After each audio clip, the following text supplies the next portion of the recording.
really impressed since I've visited the Burren 8 or 9 years ago, with the quality of the place-based education that's going on through Burren BO. And I think it's a model that's appropriate for lots of places around the world. So I'm thrilled to be kind of affiliated with work that you're doing. So this is going to be the focus for my talk: how this kind of place-based education practiced by Burren BO educators can provide a vision of what education can be like in the post-pandemic world. And I'll focus on programs in public schools in the United States, especially in northern New England. And I'll start with why place-based education is important, and then I'll provide profiles of practices at both ends of the continuum. So I'll focus on place-based education, a kindergarten initiative, and then an example from 6th grade. But before I do that, I want to read a poem. I always like starting talks with poems. And so I want you to imagine that you're on a walk with a child in the woods, and you've come to a big oak tree like this one, and you're looking up at the oak, and take a deep breath and feel like you're really outside rather than inside. And here's the poem. Question of the day. The feet of squirrels have worn the bark of this oak. On the inner sides of branches, the bark's cragginess is darker, almost smooth, where light, neat feet climb for acorns, a mate to escape a fox. I wouldn't have noticed this if my daughter hadn't stopped here to ask me a question, to pitch her resplendent, often inconvenient tent of unrushed being. Dada, she asks, how many days fit inside a tree? I look up to the branches. Silver nicks of light skate up and down strands of web. A junco, a handful of shadow, hops along a branch towards the top of the crown. I repeat, careful to keep my voice straight. How many days fit inside a tree? Yes, she responds, yes. I'm blind for a spell, almost afraid, but very close to something. I look at her face. I look at Tomas's face, the face that of all the faces moves me the most. How many days fit inside a tree? I repeat again. That's a very good question. And then I answer. I answer with a final gentle certitude. 1 million. 1 million, she says? Yes, I say. 1 million exactly. So I love that question that she asks, how many days fit inside a tree?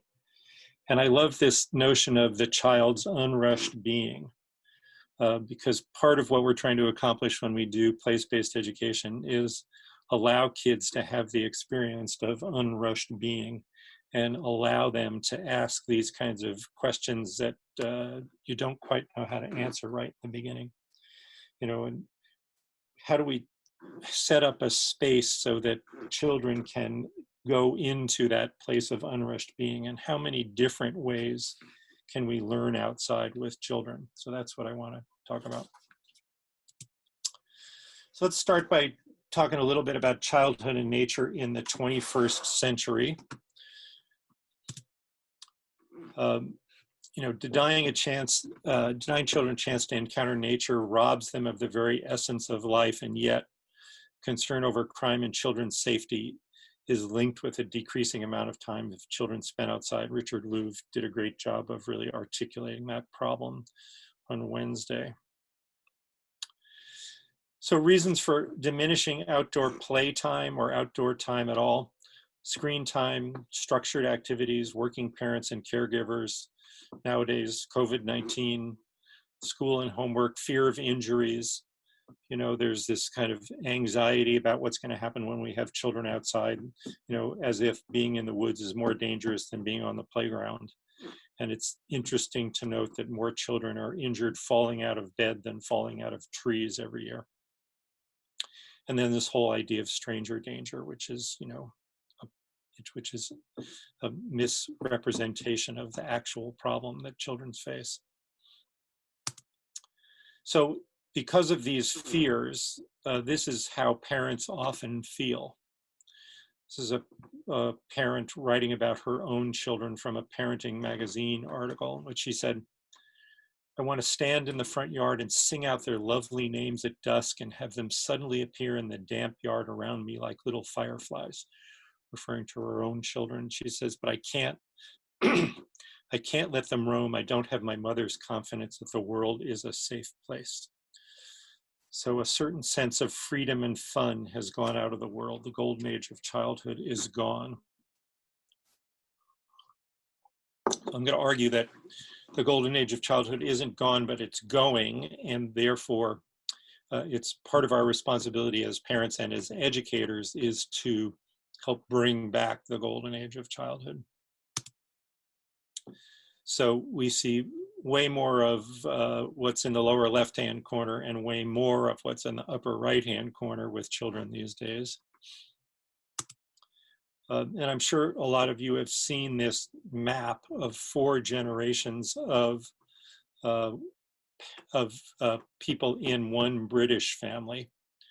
That large kind of triangular shaped piece that dominates the map here is the range of the great-grandfather George in 1919, when he was allowed to walk 6 miles to go fishing from Sheffield down to the Rother Valley.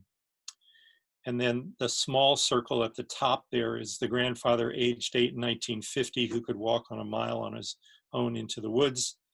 The mother aged 8 at the top in 1979 could walk to the swimming pool about a half a mile away. And the son aged 8 now allowed to walk on his own to the end of the street. I suspect this is true in Ireland. It's certainly true in the United States that children's range, the ability to be on their own out in the landscape, either in urban or rural landscapes, has constricted really significantly.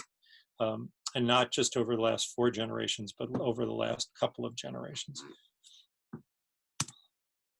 So instead, we've got less free exploration and more electronic tracking devices. You know, if kids aren't on literal leashes, they are on figurative leashes. And so this has also caused the change in the lexicon. So there was a British Columbian environmental group flabbergasted that the publisher of the Oxford Junior Dictionary was getting rid of nature words like heron and magpie and otter and willow and blackberry, and in their place, they would have substituted more modern terms, modern for 2008, like BlackBerry and blog and MP3 player and voicemail and broadband and all the different words now associated with social media and worldwide pandemics. So when the lexicon changes, you know that something substantial is going on sociologically in the quality of children's lives. So I'm going to talk about nature preschools and forest kindergartens, and start with some of the research on the benefits of nature for children, and then some of the practical aspects of implementing programs and what some of the benefits of nature preschools and forest kindergartens can be. This is a book cover of mine. I think that the image of this child really captures quite nicely the kind of the joy that happens when kids are outdoors in educational settings. So key features of nature preschools and forest kindergartens, and as Richard said on Wednesday, there are now about 650 nature preschools, forest kindergartens in the United States, more than 1,000 in Germany. 10% of the programs in Denmark are like this. So the features are that use local woodlands, meadows, natural settings. There's frequent contact in the same setting. So you go back to the same place, or 5 acres or 10 acres or 20 acres of place consistently from day to day and week to week. There's a balance of child-centered freedom and an intentional development of cognitive and emotional and social skills. Also emphasis on laying the foundation for stewardship behavior. This is actually from the Scottish Forest Commission document. So let's look at some of the research about what's going on in children's lives. Seattle researchers found that preschoolers get 48 minutes of exercise a day. They should get 2 hours. Exercise is crucial for preventing obesity. Childhood obesity in the United States has gone up significantly over the past couple of decades. And the push to make preschool more academic has resulted in less active play. On the flip side of that is we know that physical activity is much higher when children are outdoors. A Canadian study found that if children are outside, they're going to be twice as physically active as when they're inside, therefore burning more calories, therefore developing greater physical fitness. A Swedish study compared children in a natural forest area 1 to 2 days a week versus children on a typical playground for the same amount of time. And both children had significant motor development, but the children in the forest setting grew more in relationship to balance and coordination abilities. Similar findings from a British Columbia study of a nature kindergarten in public schools, where the forest kindergarten kids versus the regular kindergarten kids were studied, and the forest kindergarten children had significantly greater gains in locomotor skills than the kids that were in the same school but in a conventional kindergarten.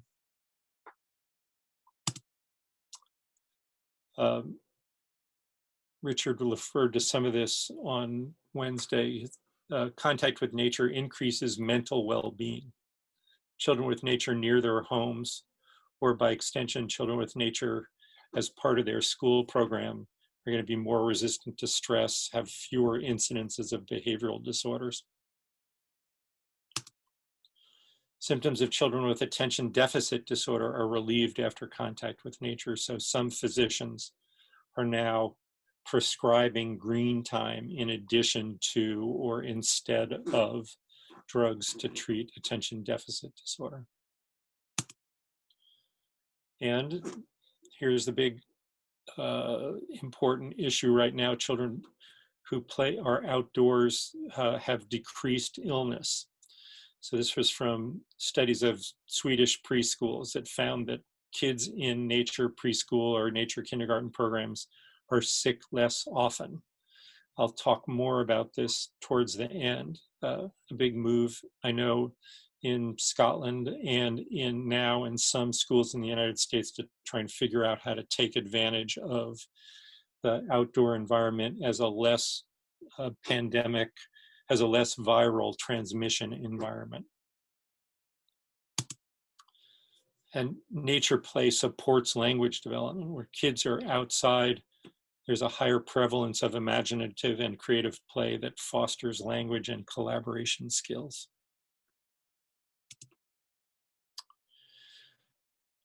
So I want to talk a little bit about curriculum in play-based early childhood setting, in childhood programs in natural settings. We always talk about play as the children's work, and we're never quite clear on what that means. I'm going to show you an example of that. This is a wonderful diagram from the Alliance for Childhood, in which this is a continuum of curriculum. On one end of on the left side of the continuum is a laissez-faire, loosely structured classroom with ample play but not active adult support. And on the other end of the continuum is didactic, highly structured classrooms where it's teacher-led instruction and scripted teaching. And they contend that authors of this paper contended that neither end of the continuum serves children best, and that what you really want is something that's more towards the middle of the curriculum, a classroom rich in child-initiated play and a playful classroom with focused learning. So I want to show you an example of what this actually looks like in a forest kindergarten or a forest elementary school setting.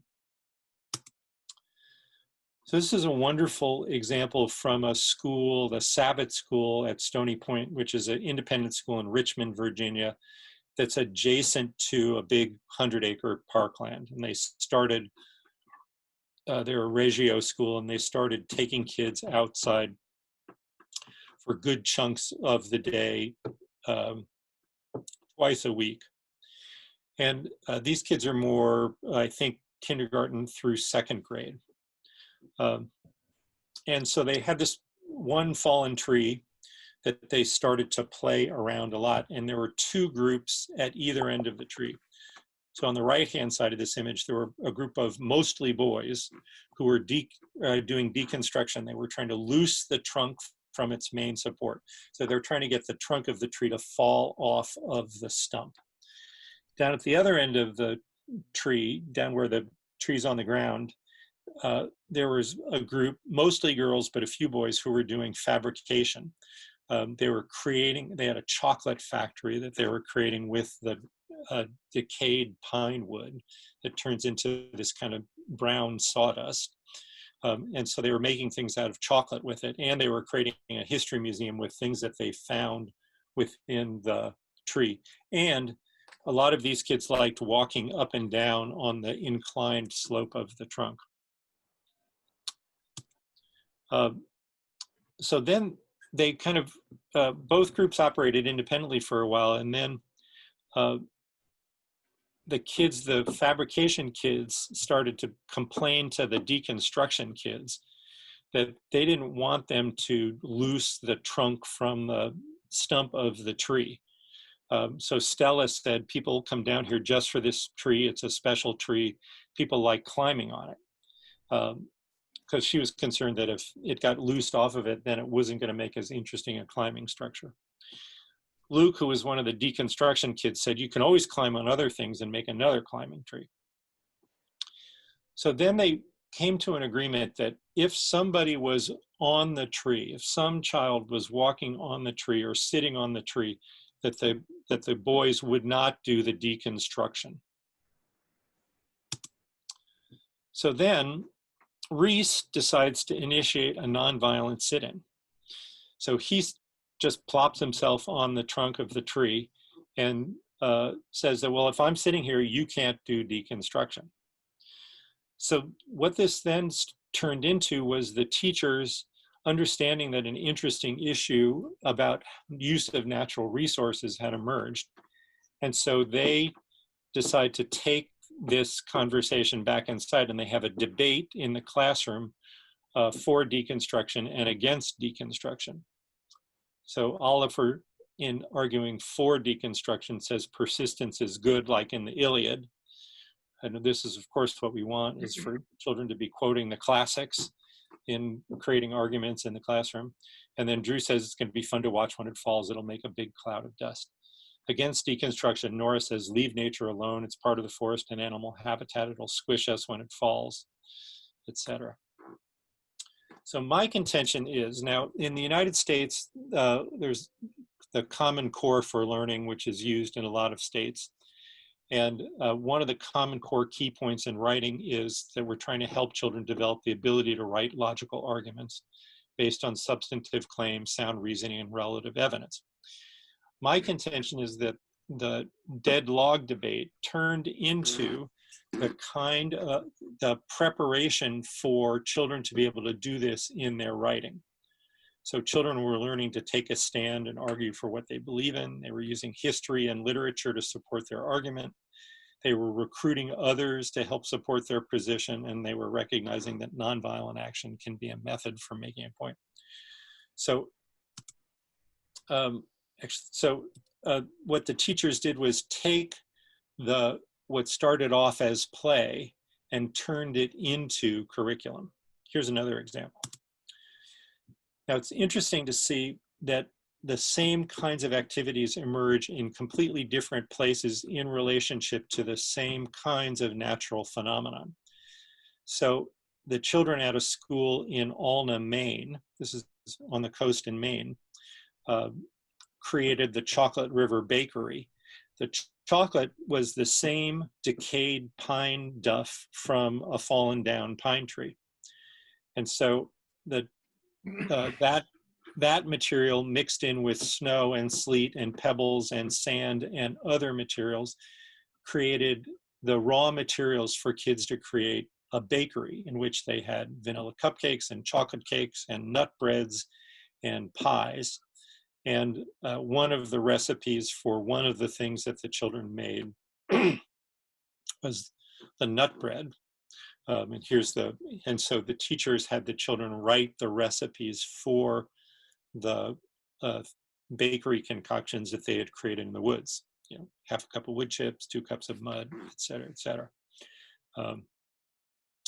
Then the teacher connected with the woman who ran a tea house in the same town. And the baker at the tea house created actual recipes for similar things. So she created an actual nut bread recipe. And then the children went to her bakery, and they all had different recipes for the different things that they had created out in the bakery in the woods. And they had to follow the recipe and create their actual baked goods, which then became the basis for a tea for the parents, which was served one afternoon at the end of the school day. So the play activity in the woods gets turned into the math of measuring out and following a bakery recipe, and the writing and reading aspects of following baking instructions. So what's happened here is that the teachers, what started as kind of laissez-faire, loosely structured activity, you know, a play activity, got moved towards a playful classroom with focused learning activity, where teachers were using the play as the engine for rich learning opportunities.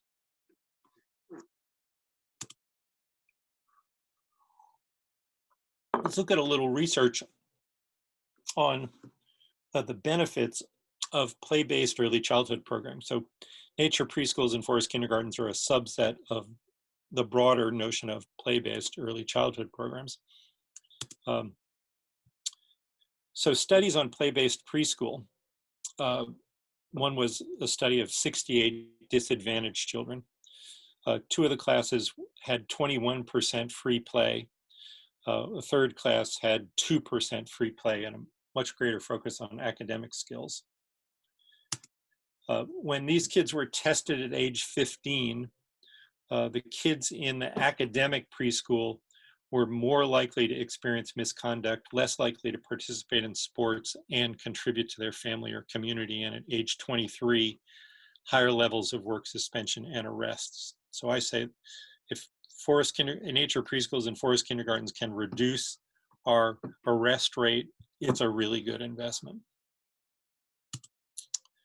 In Germany, in the 70s, there was a wave of educational reform that led to changing a lot of play-based kindergartens towards more academic kindergartens.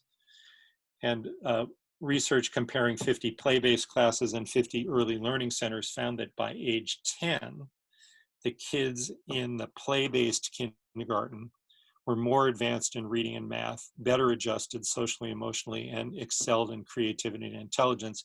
And as a result, German kindergartens returned to being more play-based again, and that was one of the reasons for the big uptake of forest kindergarten in Germany. A recent study in Norway of more than 500 kids in 28 daycare centers that ranged from 1 hour to 9 hours a day outside, found again that the more time kids spend outside, the better their academic skills in relation to digit span performance. And also those kids showed fewer symptoms of hyperactivity. And this study said affording more outdoor time may be an effective and environmentally friendly way of supporting and enhancing children's self-regulatory capacities and cognitive development. You know, the interesting debate in the United States, and I think this is true in Europe as well, is that the development of executive function skills, children's self-regulatory capacities, winds up being a way better predictor of eventual academic success than the development of early reading and writing skills. And our contention is that nature-based programs really focus on the development of executive function skills. I'm going to talk to you about the Forest Days program in New Hampshire, in northern New England public school kindergartens. Forest Day is 1 day, half a day to 1 day a week outdoors in the woods, year round, in pretty much all weather, except for dangerous weather. So the cover image here shows that, you know, in the winter, our winters are, you know, as cold, if not lots more colder than yours a lot of the time. So this is a great book about how to conduct Forest Day programs. And part of this book is a study, an evaluation study of 3 different Forest Day programs in 3 different Vermont and New Hampshire public schools. So I want to share what some of the results of this program were. This is what it looks like.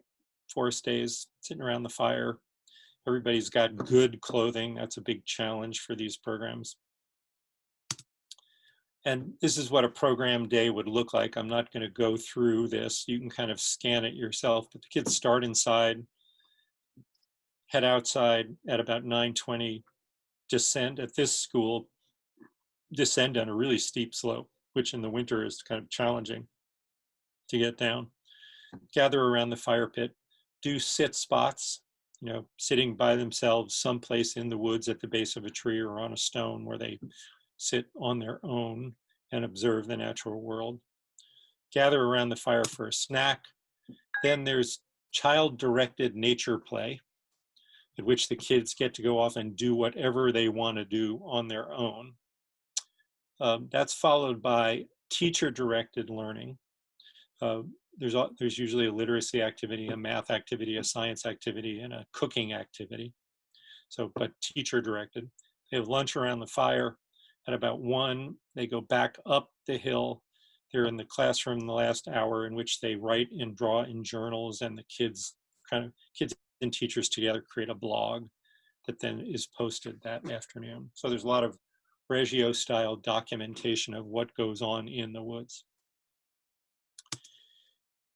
In this study of these 3 different programs where teachers, parents, and administrators were interviewed, here's what the recurrent findings across these 3 different sites were.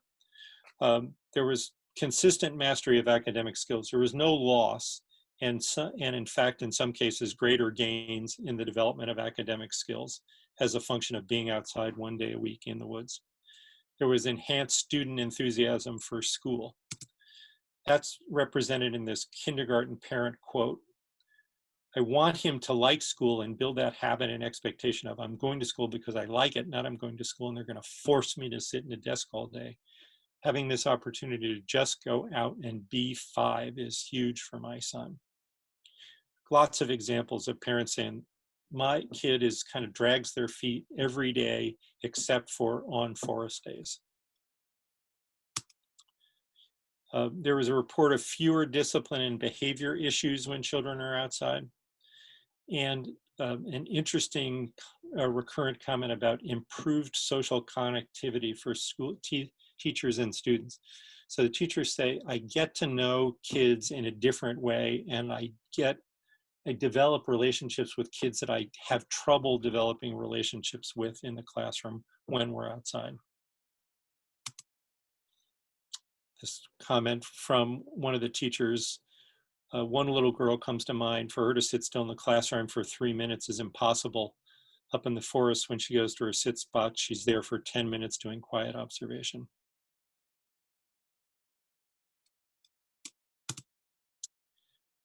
There's a greater development of physical development, and then there's a greater opportunity for teamwork and problem-solving skills.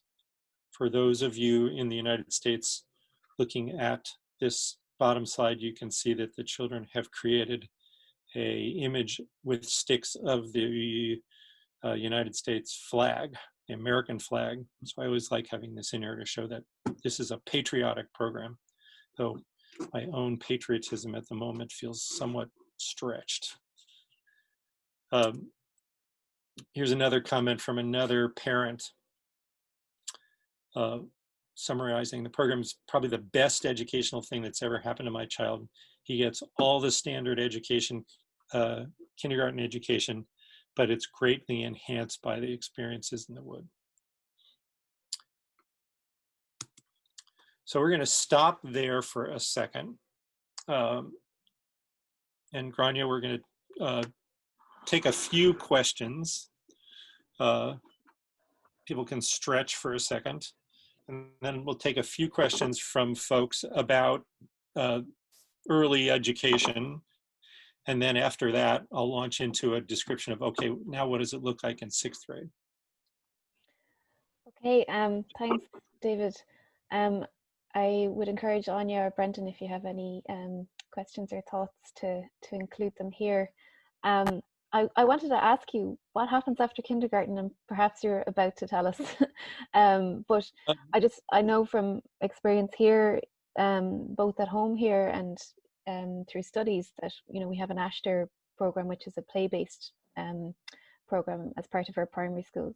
But that kind of ends dead after this, when they go into the 3rd year of the primary school, and it just all stops. And I know from personal experience, maybe school becomes a little bit less fun then at that stage. Yep. And how do we keep that going, or Yep. Yeah, good question. I actually wasn't going to talk about that, but so this gives me opportunity to talk about it. We did an interesting study in Midland, Michigan, the home for Dow Chemical. So not, not your normal environmentally crunchy populace, but there's a really good nature preschool there.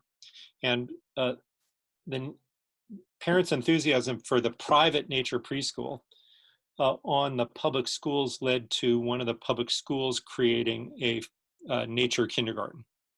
And they had 3 kindergarten sections in this one public school, and they said they were going to offer one nature kindergarten. There was so much interest, they turned all their kindergartens into nature kindergartens. The kids got to the end of public school kindergarten, and the parents said, "This is great, we don't want this to stop." And so the school implemented and trained teachers in doing nature 1st grade. It's nature 1st grade is a little bit of an overstatement.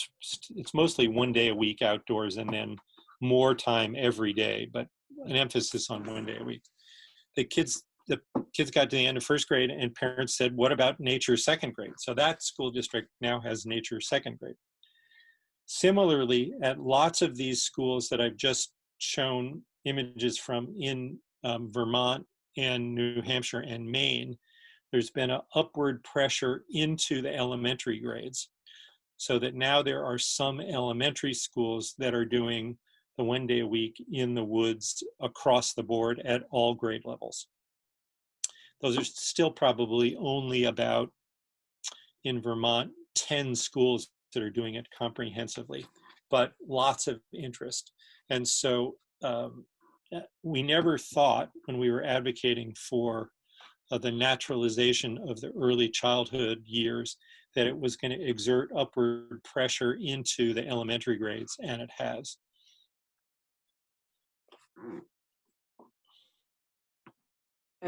I might jump in there with a few questions, if that's okay, Grania. It's really interesting, David, and every time, I suppose, you hear something like this, it just convinces me more and more of this approach. And I'm going to ask my own question, and I think it kind of combines with the question that we've also had from the chat from Laura. And I suppose I was listening to you and thinking, there's just so much evidence for this approach, and what are the barriers? Why isn't it being more widely? Why isn't it across the board? And Laura, I suppose, has probably put it better. She said, there isn't huge emphasis in Ireland on outdoor learning in primary schools. How can we encourage government, curriculum developers, etc., of the importance of outdoor learning in general? And just one last thing, which maybe ties into it. Martina then also went on to say, are these programs sponsored? Is maybe the finances part of the barrier, would you think, or have you any thoughts on that? And I suppose Martina was then going on to say maybe in terms of disadvantaged children, but then if it was across the board, the disadvantaged children would also be participating. So it's long and there's a lot in it, but I don't know if you have any thoughts on that. Yeah, in terms of cost, my smart, especially in relation to what I'm going to talk about with the 6th grade class, in relationship to cost, my smart alecky response was $14. And essentially because in the 6th grade class, it's my wife's classroom actually, it didn't cost anything. And so the major barrier is teacher and administrator anxiety. In the United States, the anxiety is safety.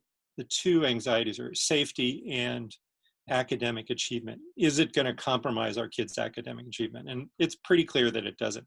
Sometimes the academic achievement isn't any better as a function of the kids being outside, but it's never any worse. And parents love it. It's rare to find in all these public school situations parents that complain about it. There are a handful of parents, but for most part, parents are really enthusiastic about it. And one of the other interesting things is that it engenders parental engagement in school more than almost anything else. So it's fear of danger and risk. And, Claire Warden has done a really nice job of showing how you can do risk assessment of the outdoor settings where you're going to take kids and how you can lower the potential risk. And essentially what you need is to document effectiveness and then start to circulate those kinds of documents. So that study that we did of those 3 Forest Days programs immediately got picked up and used by teachers in other schools that wanted to do the same thing. And so in the beginning, qualitative, descriptive studies of it working are really effective. And then you can kind of follow that up with starting to do more quantitative studies, which we've been doing for the last 3 or 4 years.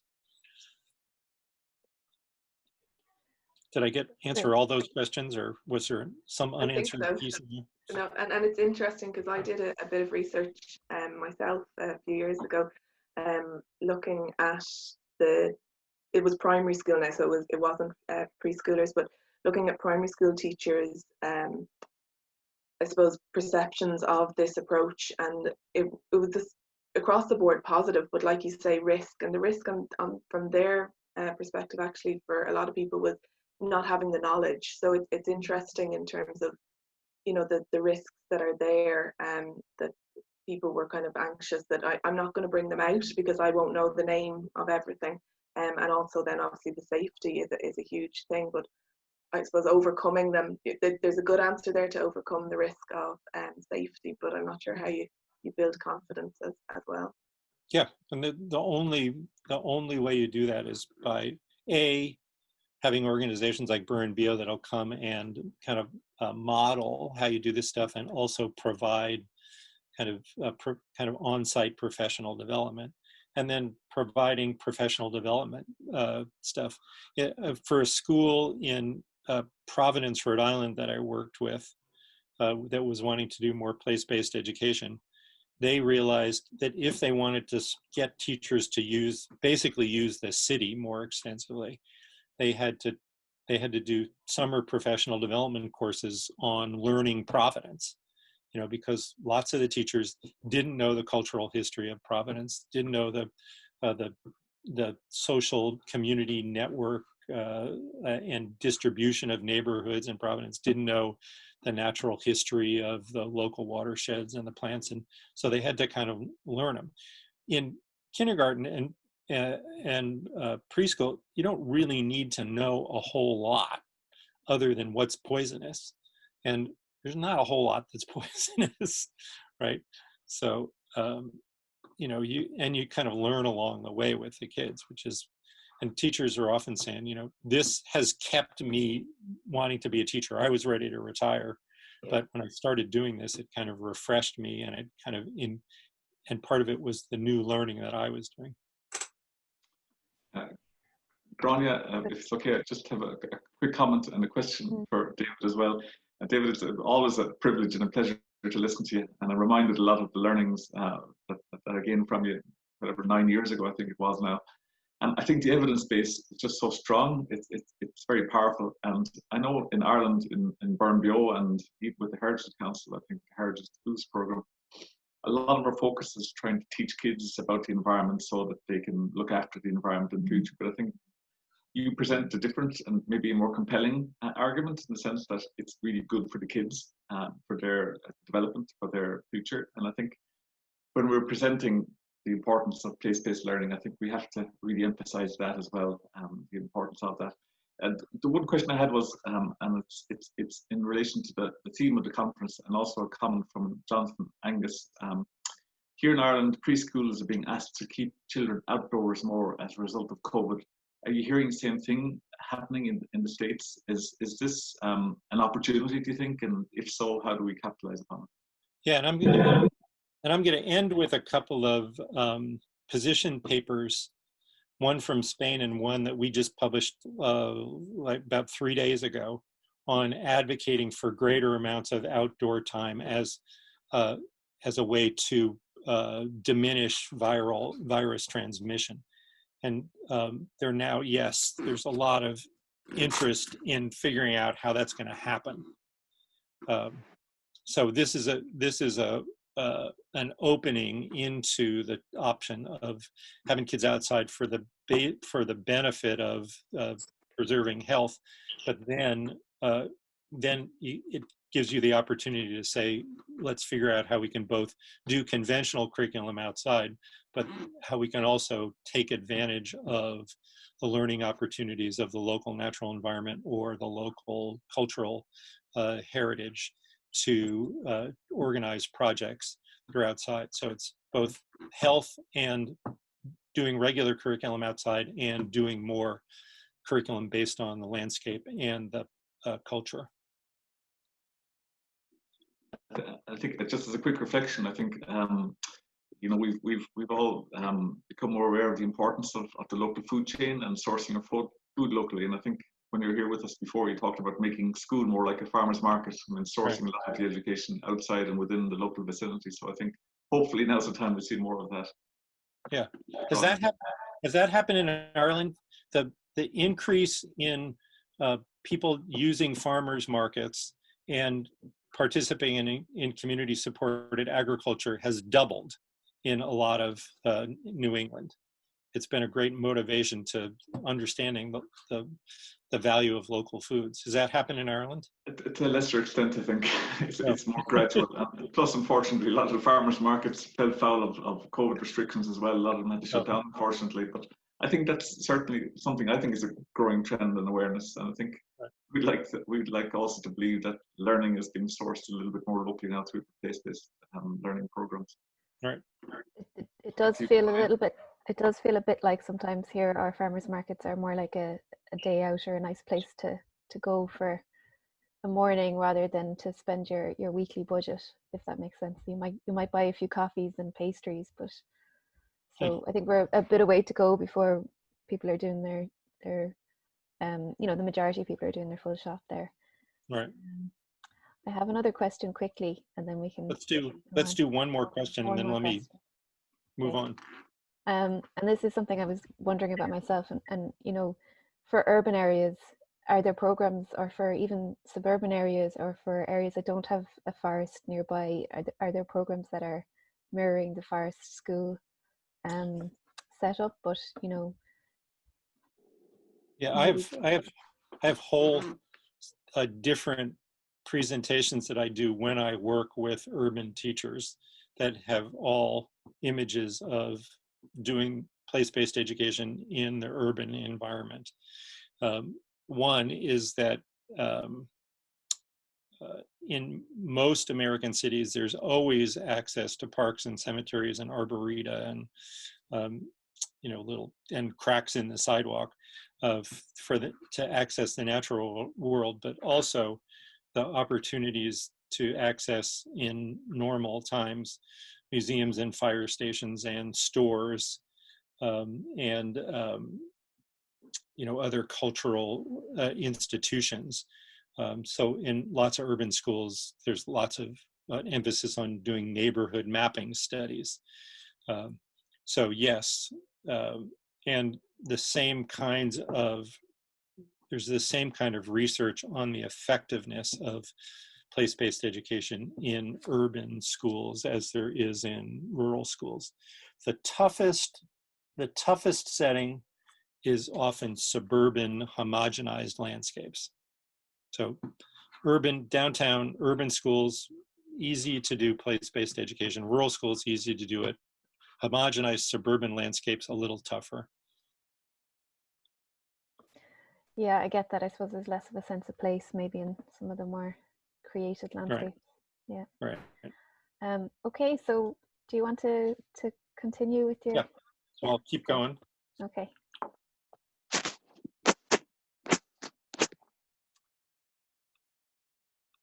Okay, so what's it look like in 6th grade? So this is a picture of, that's my wife in the green raincoat in the front with her 6th graders. They walk about a mile from the school to a piece of conservation land that's a trail along Hemlock Grove. There's a beautiful stream, this Hemlock Grove.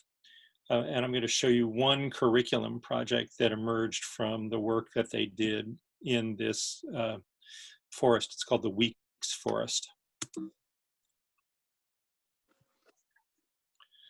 This was a smallish group of kids. I think there's only 13 kids there.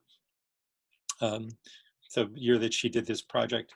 And you'll notice that they all have their faces painted. And the face painting, there's a different set of face painting patterns on these kids. There's a face painting pattern for each clan that the children are in. So I'll say a little bit more about clans in a second. So one of the first things they do when they go out to the forest on their forest days is they do a sit spot kind of thing, but it also becomes journaling, and the journaling is often highly scaffolded. There's a very specific prompt that the children have to write about.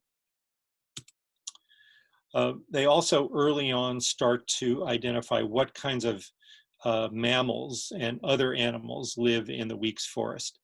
And one of the reasons for this is that each of the kids is going to choose, each of the groups, the clans, are going to choose a totemic animal to identify with.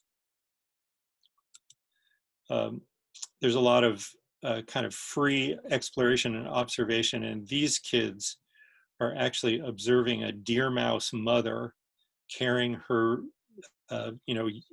tiny little babies, little pink babies, from one place to another little hiding place in the forest. So that was the reason for one of the groups of kids becoming the deer mice clan. So each of the groups creates a fort. The term more in the UK, I think, is, and in Ireland, I think, is den, but it's a fort as a home for the clan, and there's going to be certain activities that happen in their forts. This was the Northern Saw-Whet Owl clan. So they didn't just choose mammals, they chose other birds or mammals. This, if you don't have saw-whet owls are tiny and incredibly cute and not very well known. And then there was the turkey vulture clan. These were the bad kids, as you can kind of see from some of their facial expressions. So the idea is often to choose animals that are less like the conventional squirrel, fox, deer kind of animals, and more animals that are a little bit less represented.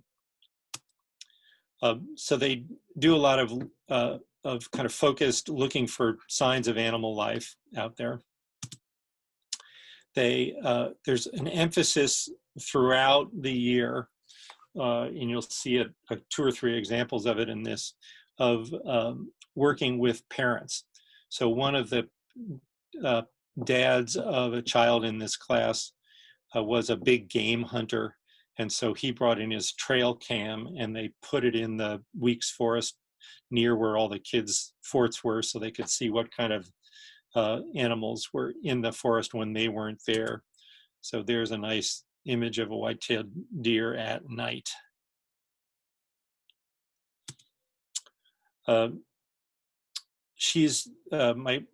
wife is responsible for teaching the 6th grade science curriculum, and the 6th grade science curriculum has to do with food chains. So they start to understand what food chains are. Parsley is eaten by swallowtail caterpillars, which is eaten by frogs, which is eaten by garter snakes, which is eaten by hawks. And they're also developing inventories of plants and animals of the Weeks Forest in comparison with the flora and fauna of a book that's really popular in the United States called My Side of the Mountain, which is about a 12-year-old boy who goes off to live in the woods by himself for a year.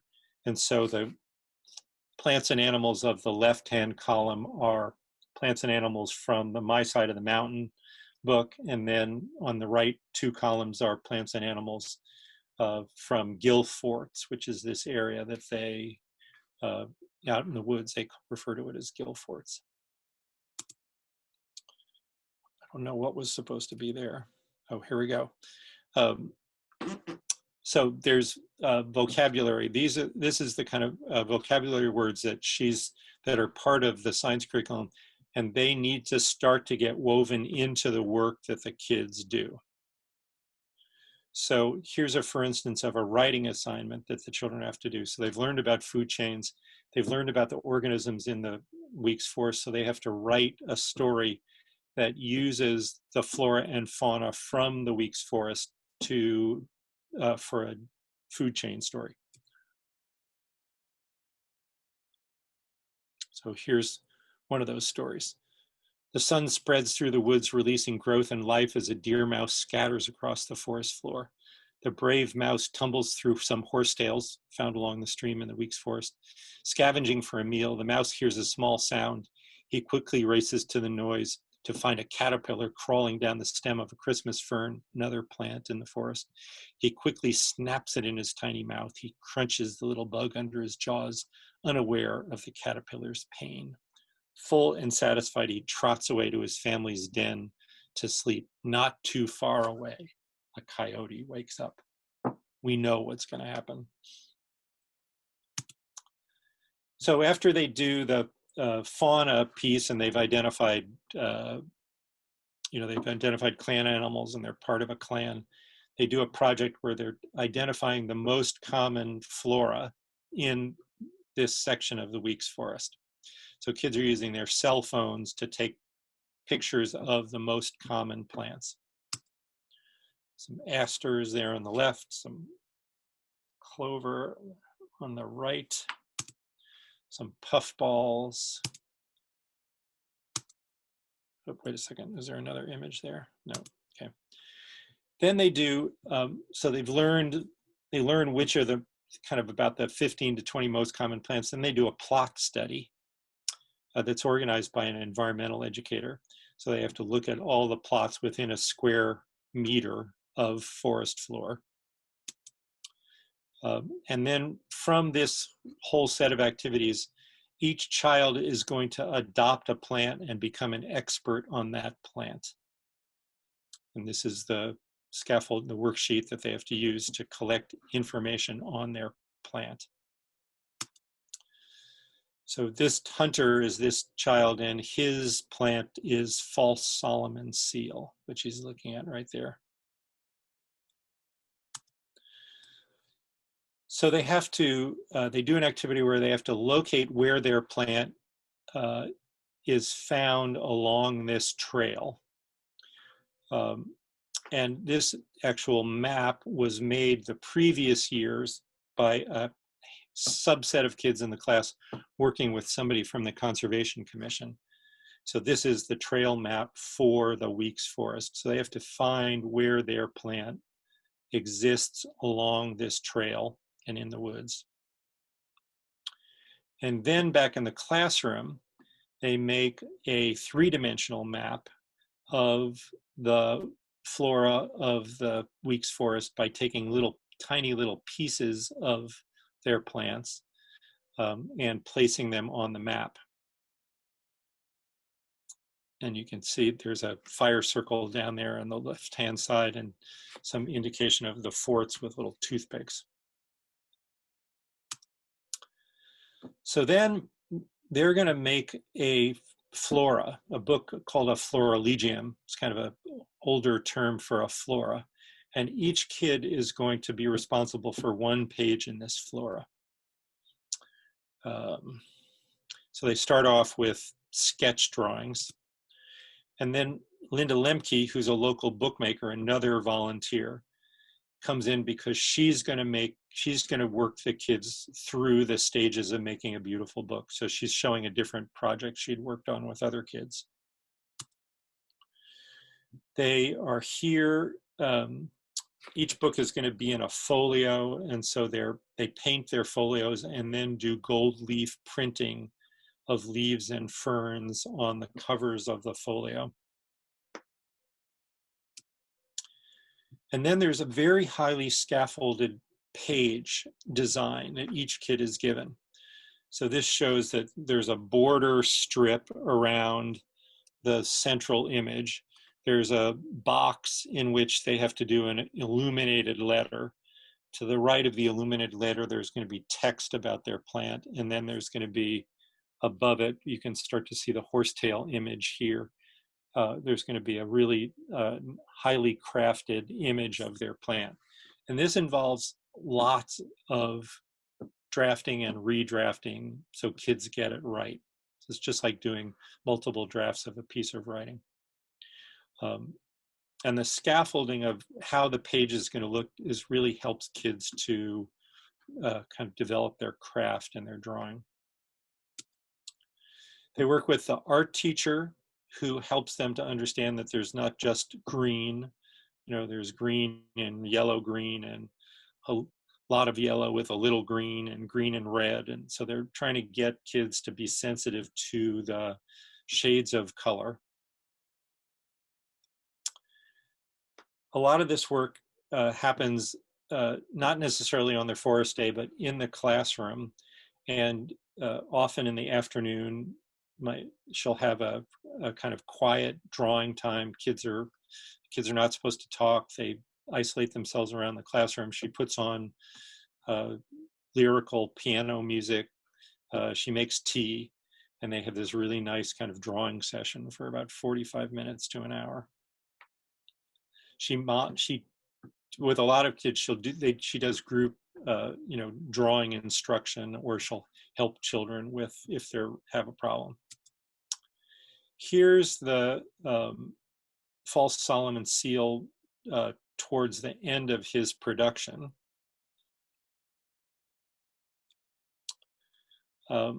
Linda comes in to help them bind the book, so what she does is she takes the kids' illustrations, she reproduces them in full color images, brings them back, and then they sew the pages into their folios. So it's a very, again, highly instructed process.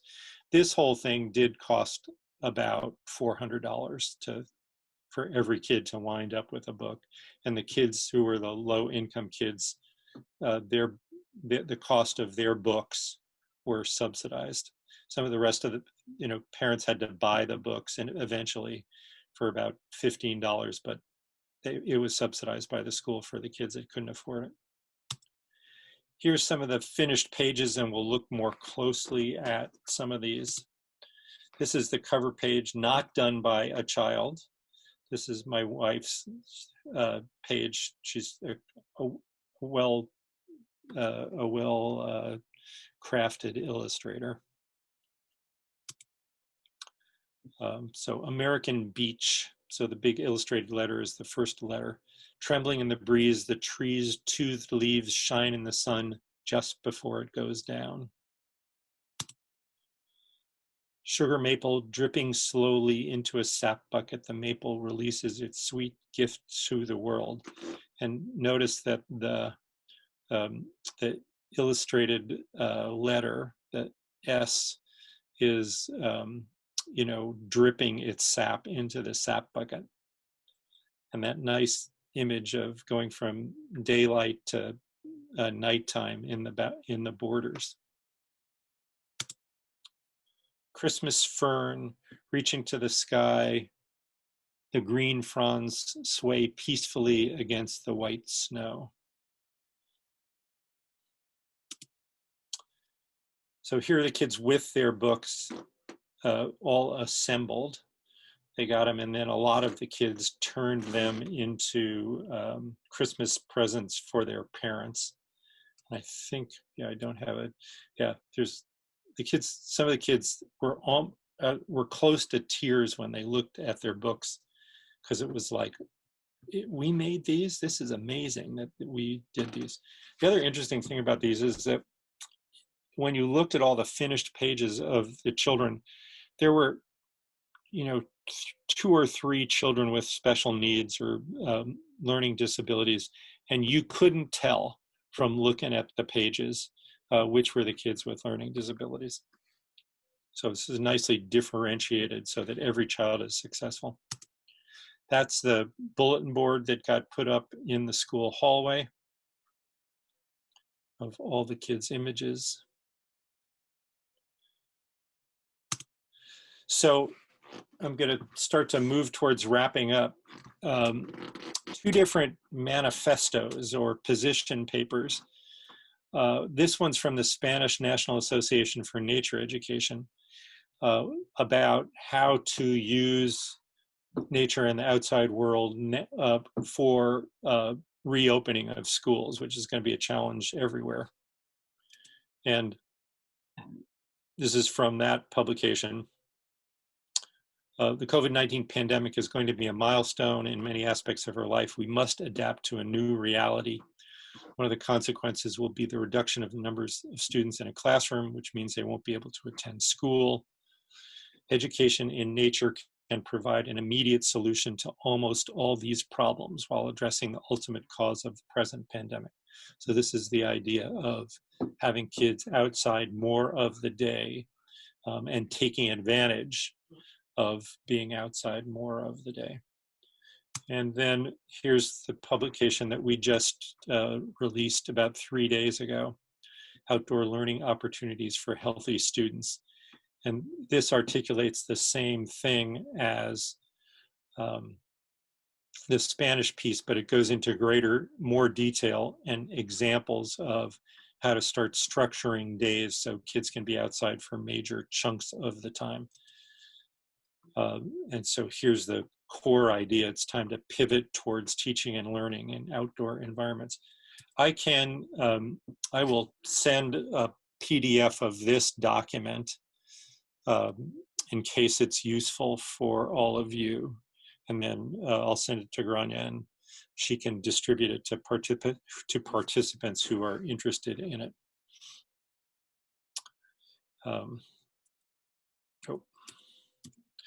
So underlying all this, all of that I've said today is this wonderful quote from John Burroughs, who was a naturalist in the United States in the turn of the 20th century. And he said, "Knowledge without love will not stick.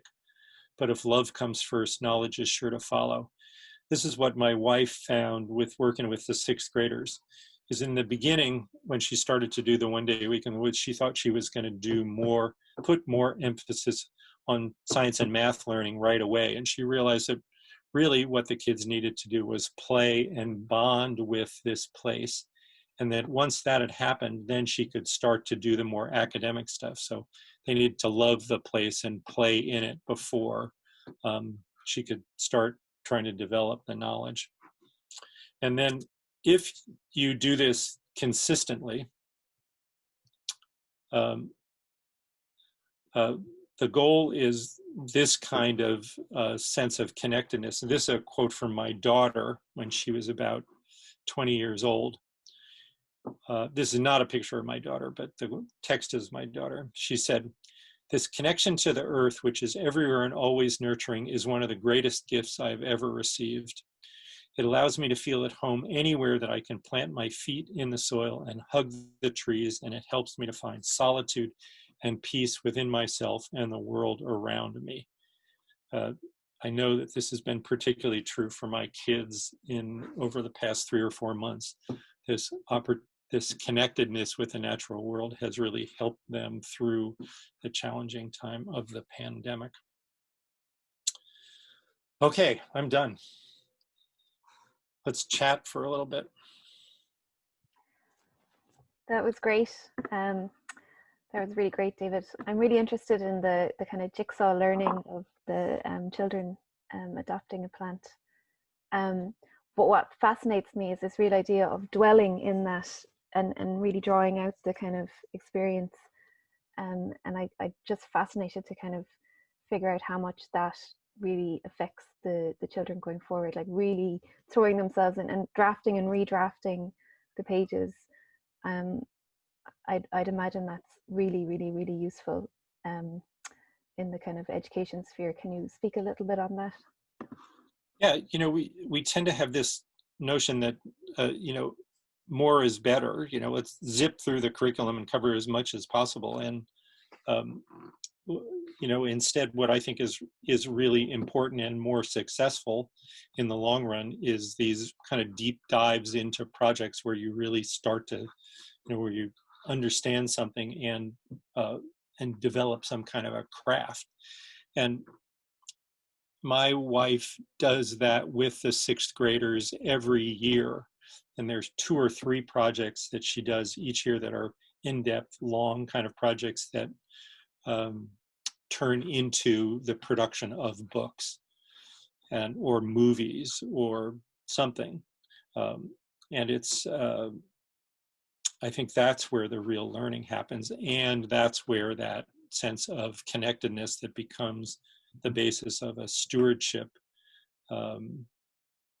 ethic really develops. Yeah, I agree. And I think somebody asked, and I don't know if we have hit the time, but I suppose to try to find a way for us as educators to also be unrushed and I suppose more generally in our lives to take a step back. And COVID has probably forced people to do that, but I'm not sure that that's the bigger question probably. But there was something that occurred to me, and I suppose it's probably again coming from our work in Burnbio, where we work with all age groups from the preschool right the way through. And you mentioned parents coming in and helping out on programs, and I just wonder, is there any evidence, or have you seen the kind of feedback, like the information going the other way? There's an example that's often talked about in the Irish context, the Green Schools program here, that had kind of introduced recycling in schools, and then kids were going home and saying, look, we have to recycle, and now it just has become obviously normal. But is there evidence of this kind of a place-based approach feeding back into families and the community more widely, or is it something that you've seen? Yeah, there's a study called the Roper study. I don't know if it was used to be done annually, but in that they found that it was some remarkably high number, 85% of parents' environmental knowledge came from school kids educating parents about stuff that they had learned in school. One of the interesting metrics that has emerged to determine the effectiveness of changing the family of place-based projects has been that kids regularly bring their parents to their outdoor classroom settings on weekends as the result of spending all the time there. And in a movie that we made on forest kindergartens, or on the Forest Days program, there's a quote from a grandfather, I think, that says, I always try and get my kid to talk about what happened in school that day, and he'll never talk about what goes on in school except for when on Forest Days.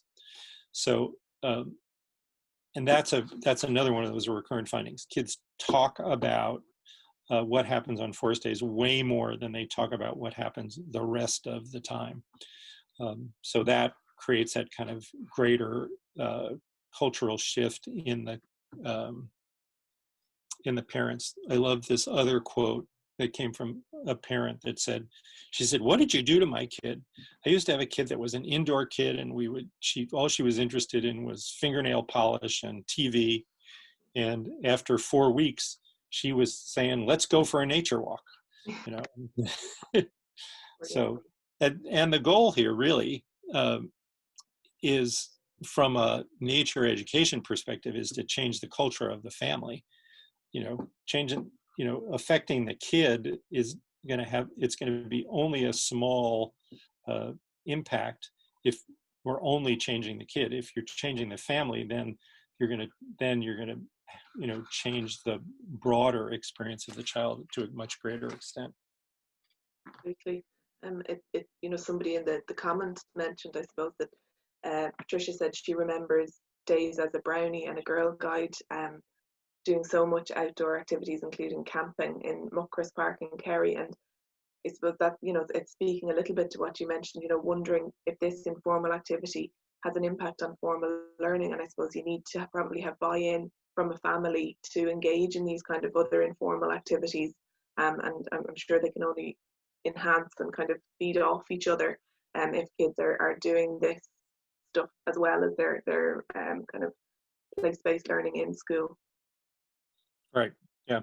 And in fact, I think that, Boy Scouts and Girl Scouts as a model for what ought to be going on in schools it's a really good model. And in fact, one of my wife, one of the years when she did a very extensive maple sugaring curriculum, turned her the parameters for the maple sugar curriculum were that the kids were going to earn a maple sugaring badge.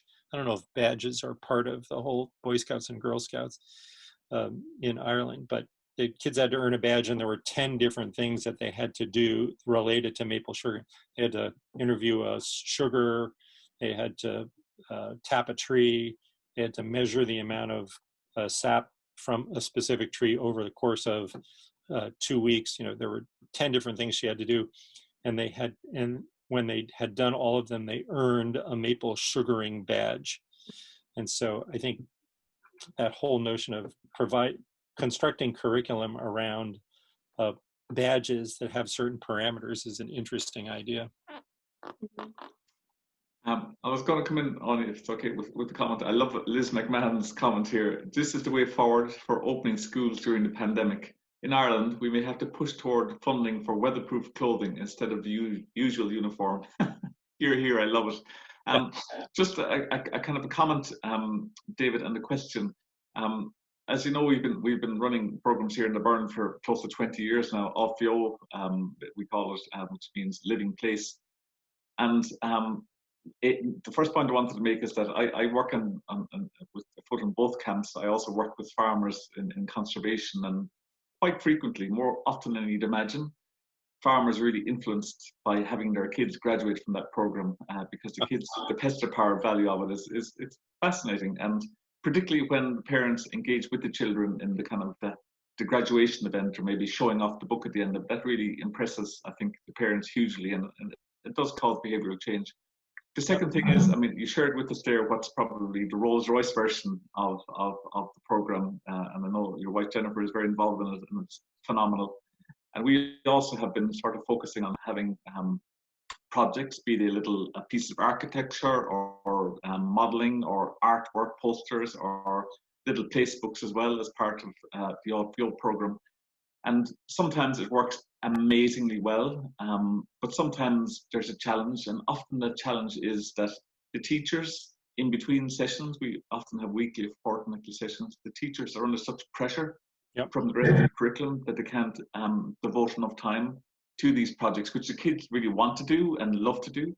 Right. So that's sort of one thing. But the question I had was, the kind of learning you're proposing here, I'm just wondering, our teachers, we train them to kind of be sort of robotically determined to deliver a curriculum. They have to. I mean, and that's not a criticism. This is what they have to do, and they follow rules and regulations and stuff like that. The kind of teacher you're describing there is much more laid back and allowing the children to explore. And now there's two questions there. One is, will the curriculum allow that? And that's a separate question. But secondly, are we looking at, when we're sourcing teachers or recruiting teachers, and obviously when we're training teachers, do we need to do it in a different way? Yeah. So say the first question again. It's really about the teachers, the pressure that they have within the curriculum, but also the type of training, but also even recruitment of teachers. Do we need, what are we looking for a teacher to do what you're doing there? Is it a different type of teacher? It's a different type of personality that we're trying to look for. Yeah, I mean, for one, you need teachers that are okay with getting their feet muddy. It's because that's the major obstacle. We've had teachers say, well, I don't want to wear a rain hat because it's going to mess up my hairdo. So it's really good when you're looking to hire teachers or train teachers to find teachers that already have a disposition towards being in the out of doors. It's hard when you've got older teachers that don't have this disposition to get them to want to do this. So that's one aspect of it. The other aspect is really this emphasis that we're not replacing the required curriculum with something else. We're trying to teach the required curriculum in a way that's more engaging and hopefully more fruitful. So that's why I tried to point out that all along in this flora thing, this was, there was a conventional learning food webs, understanding plant science. That's a conventional part of the 6th grade curriculum, and it could be done, using the textbook and doing it indoors. And this is a better way to accomplish it. I also was a great example a couple of years back where this whole journal writing project that my wife did with the kids turned into them writing survival stories. And then even when the whole project was over, they all said, we want to keep writing. And so she started an after-school writing club in which 3/4 of the kids participated, and they were all writing zombie stories. When the writing assessments happened at the end of the year, the kids in her class who had up until 6th grade not been scoring well in the writing assessment, their writing assessment scores increased by 30 points. And she had the highest score of any 6th grade in the district. And so it was a pretty clear relationship between writing about being outdoors to really getting interested in writing, to writing zombie stories, to becoming more effective writers. So again, I often say to environmental educators is, you're not teaching about the environment, you're teaching literacy and math. So that you have to kind of figure out the way to have the work you're doing outside be accomplishing the literacy and math aspirations that are part of the required curriculum. Yeah, I think it's a great answer. I mean, and maybe Anya has a comment on this as well. But we keep finding in schools that the X factor in terms of the success of the program is often the teacher. And I wouldn't in any way criticize teachers, but I think some of them have been trained and have so many years of experience in sticking with the curriculum that it can be quite hard to let go of that and to embrace a more fluid form of learning. I absolutely agree that the curriculum isn't the problem, and this is a really good way to teach the curriculum. But I think it's nothing we can't take for granted, the challenge that it might present to certain teachers to do that. And some of that pressure obviously will come from the parents and from the headmaster in the school as well. Right. Audrey, if you have any experience you'd like to share on that front. I think just going back to the research piece that I did, I mentioned earlier that what was interesting from that was that I interviewed and got responses from teachers who had engaged with our program where we went in and delivered it. I got responses from teachers who had maybe engaged with our training programs, and then they were delivering similar in their settings. And then teachers who had no experience had received an email link and filled in a survey. And the teachers, like phenomenally so, the teachers who had done our training and were then allowed to go back to their own school and deliver it for themselves were much more confident, much more positive about the whole thing. And that for the others, it was a little bit more daunting. And even when we had come into the classroom to deliver to work with their class, and our whole approach is not us as expert in any way, it's activity based and it's learning together. But sometimes, you know, the teacher has other stuff going on and they're not as engaged with it as maybe somebody who's choosing to do the training and then go back and adapt it to suit them and their, as somebody mentioned in the chat, their interests, their motivations, which is exactly what you want. It's kind of that they're following their own passion. So massively, I think, and you know, we're I suppose just trying to find ways the whole time of doing it is just trying to support. And I see Anne Dolan has a comment there, and Anne is working in one of our teacher training colleges, and Anne has brought students to us on a couple of occasions, and you would hope that those students then, having been exposed to this and having experienced it themselves, that they might be more likely. So I'm positive for the future that they're going to go out to schools all over the country and you know, start implementing hopefully a place-based approach. And if not, I suppose we are in Burnbio looking at ways the whole time of how we can spread this model and this idea, and we'll continue this fight however we can, with the support of all of the people here, obviously, who are interested and want to see the same thing happening. One of the things that I'm on the board of a conservation education organization that's similar to the Burnbio. And one of the things that the educators there do, they deliver predetermined programs, but in some cases they're meeting with the teachers and saying, so let me understand about 5th grade math. What's a unit that you have trouble with or you'd like help with? You know, fractions or area or something. And then the environmental educator is developing curriculum that uses the school grounds to accomplish the piece of the math curriculum that the teacher wants to get better at. So it's starting with the prescribed curriculum rather than starting with the environmental topic that you want to teach the kids or you want the teacher to be interested in. So that kind of turns around, you know, the way in which you work with schools.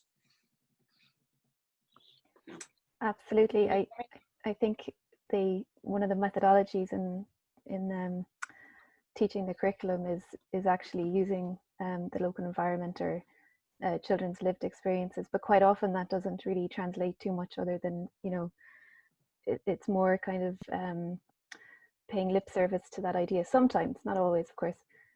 So it's encouraging, and I think it's a thing we can constantly strive to. And I'd urge anyone who's interested in this subject to check out Paddy Madden's talk tomorrow, because he's quite engaged and active in this area.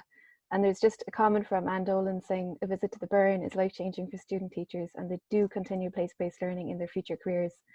Those 20 out of the 400, 20 to 30, and some of them complete their final year projects on place-based learning. So that's very encouraging to hear. We have lots of lovely other messages, and I'm going to export the chat here. I have included a link to the manifest as a PDF within the chat. If anyone has any final questions, or Brendan and Anya, if you'd like to add anything further. I just have one kind of, sorry, going back to David again, and I'd really like to see that paper that you just compiled and published 3 days ago, but like, I'm sure you're in a similar position to what we are in Ireland, with, you know, a real challenge now about getting back to school in the autumn, and we have issues around classroom size and social distancing. And at one level, you'd imagine that learning in the outdoors is a huge opportunity. But then, of course, there's a whole suite of challenges that will come with it.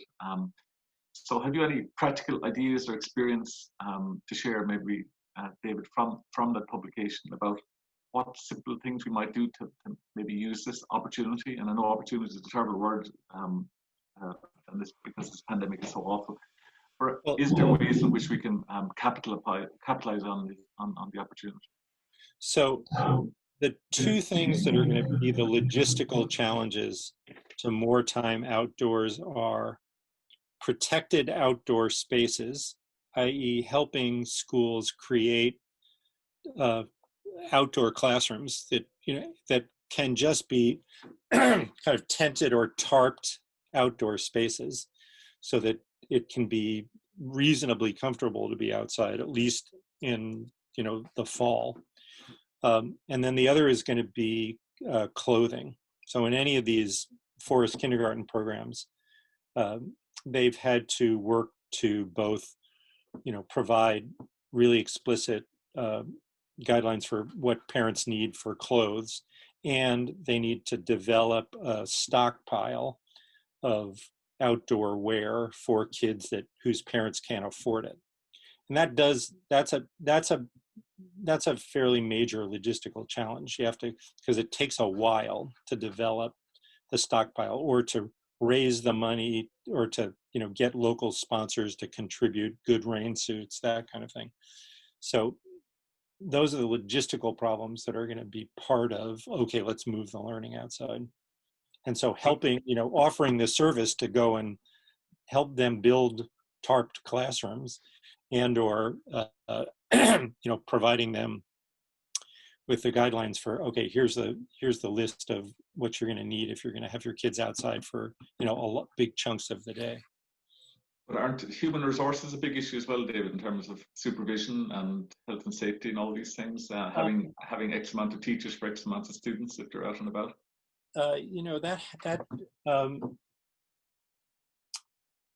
Yes, you need to manage about a 1 to 10 or 15 ratio in terms of adults to kids. And you need everybody to have a functioning cell phone, assuming that there's cell phone service around where the school is. So those things are technological things that you need to take advantage, that you need to kind of put in place as well. Can I say something? Hello, can you hear me? Yeah. Oh, okay, because I'm still technologically challenged, David. This is Carol Lewis. Hi, Carol. How are you?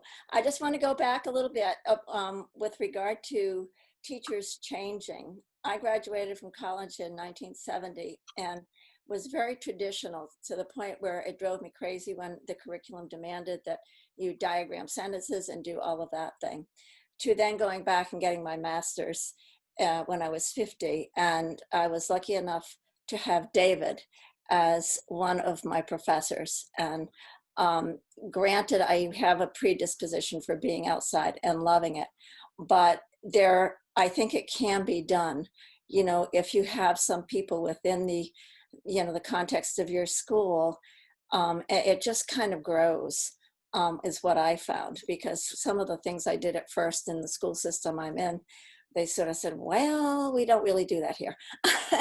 But if you persist and you can show that, it makes a real difference for the children, it's worth the effort. It really is. And David, this was fabulous. Oh, thank you. You're welcome.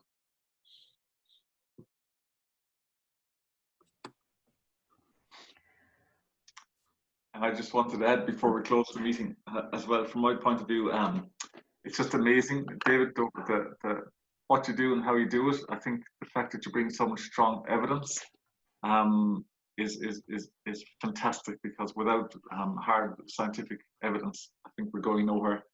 But I think you combine that with really nice practical examples of delivery on the ground, and I think how-to is often overlooked Right. when we talk about the theory of place-based learning. So I think it's really nice how you combine the theoretical with the practical. So thank you very much. I know when you spoke before, the theme of the conference was talking about moving from apathy to empathy and Right. reconnecting with place. And I think you're a great exemplar of that. So thanks very, very much again for your contribution tonight. Well, thanks. Absolutely, I mirror Brendan. I've loads of comments here that I'd love to kind of read, and Kay Kirkwood asked earlier on, I just don't think we have time to answer this question of how do we embody the uncrushed way of being, coming back to your poem at the start. And when there's so many competing things, that's a huge question. And I think something that we could take away from this on reflection.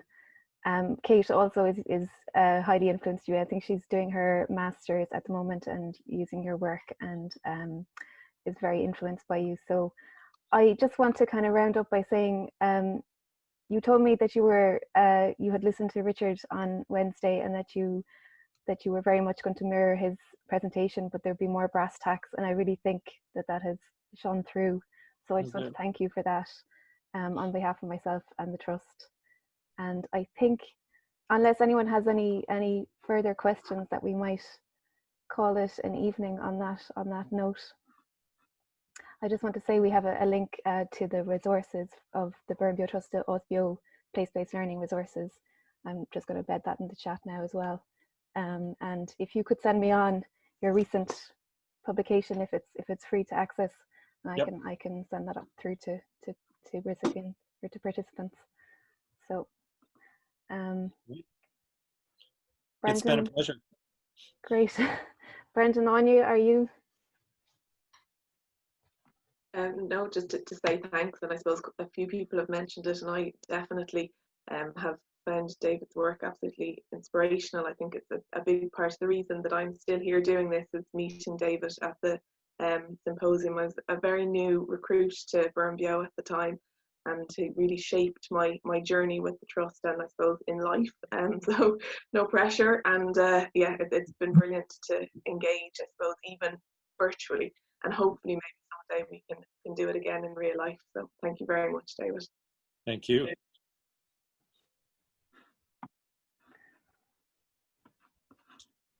All right.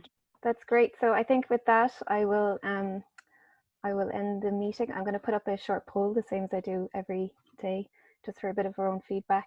And just to remind everyone that we are back online at, my head is swimming now, 11 a.m. I think in the morning. So we'll be back with Shane Casey at 11 a.m. and 12:30 with Paddy Madden and Des Murta. So thanks very much, David, Sobel, for an engaging and interesting talk.